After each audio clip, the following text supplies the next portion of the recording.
Well, hello everyone out there in the online universe, from X to Twitch to Facebook to YouTube. And because this is a coffee talk, not only do I have my coffee, but I have my coffee talk co-host. How's it going? He was very interested in talking on camera. We just finished up a virtual therapy appointment, and you have anything you'd like to say? No. What are you eating right now? What's that? No, I don't want it. Thank you. I got it for you. No, thank you. It's a cookie. That's right. I always like having him on because he's fun and wherever he appears. Are you hamming it up for the camera? Yeah. No. No. Don't knock over my coffee. Rule number one of coffee talk: don't knock over the coffee. No, thank you. I have my own. Thank you. There's your other piece. Oh, you want your bottle? Bottle. Bottle. So I realized I hadn't streamed in a couple days. Had a birthday. That was fun. We all went out. Him and his older brothers. Yeah. So it's interesting. So whenever we do these speech therapy appointments or whatever, I get him in front of the Mac. The first thing he wants to do is touch the screen, which is a indictment of Apple and their refusal to make touchscreen MacBooks. Um, and I would have thought by now they would have done that, but they haven't. So I can only imagine they think that it would cut into their iPad sales, which if you look at the price point of the iPad Pro and how they kind of market it, I can see why they would do it.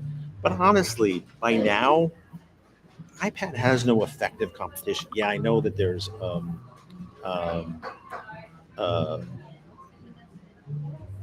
Android tablets and stuff, but effectively iPad is the market owner. So I don't understand the hesitance. Yes, am I not paying enough attention to you?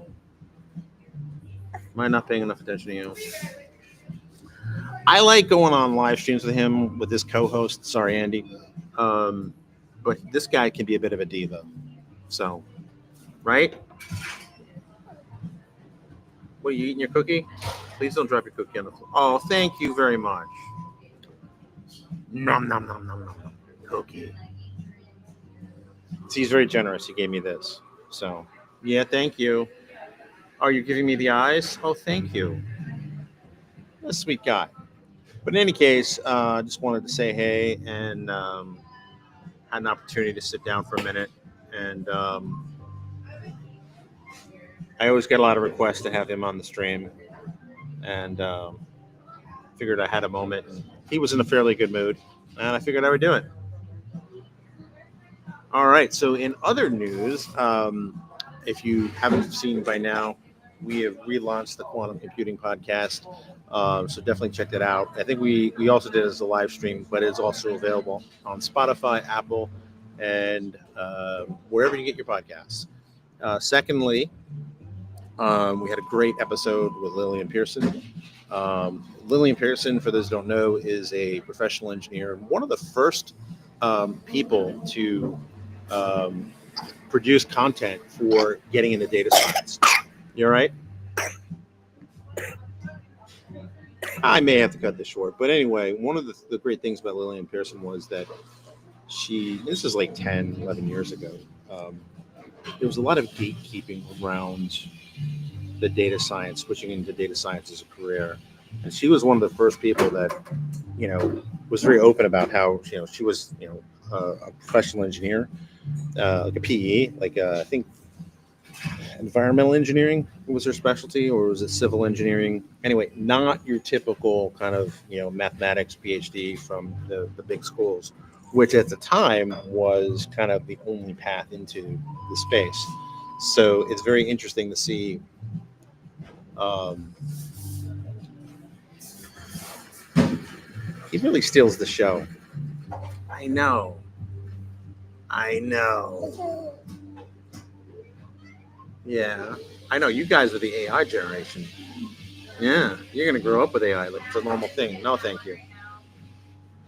All right. So with that in mind, um, we're gonna finish our coffee. And where are we? Where are we? What store? We at Starbucks. Yeah. Yeah. Well, in any case, we're going to sign off. And yeah, yeah. Starbucks. Okay, you said it. Say it louder. Starbucks. Starbucks. Yeah. Um, they're not sponsoring this video, but hey, if they want to, you know where to find me. All right. So with that in mind, I'm going to sign off for the day. Let me know if you have any comments or questions. Yeah, your bottle's right here, big guy. Yeah. Lillian Pearson interview, really good interview. She has moved on from kind of like teaching introductory data science stuff now into using data to drive growth marketing. Really interesting stuff. She's actually now doing for a number of large clients kind of fractional CMO work, which in the show she kind of like never thought I'd be doing CMO work as a trained engineer, like an honest to God engineer, like and with it's interesting too because now I'm a technical marketing manager myself, so like still technical but largely in kind of the evangelism and marketing space, which is not really net new to me because I did a lot of that at Microsoft. But with that in mind, we're going to sign off for the day.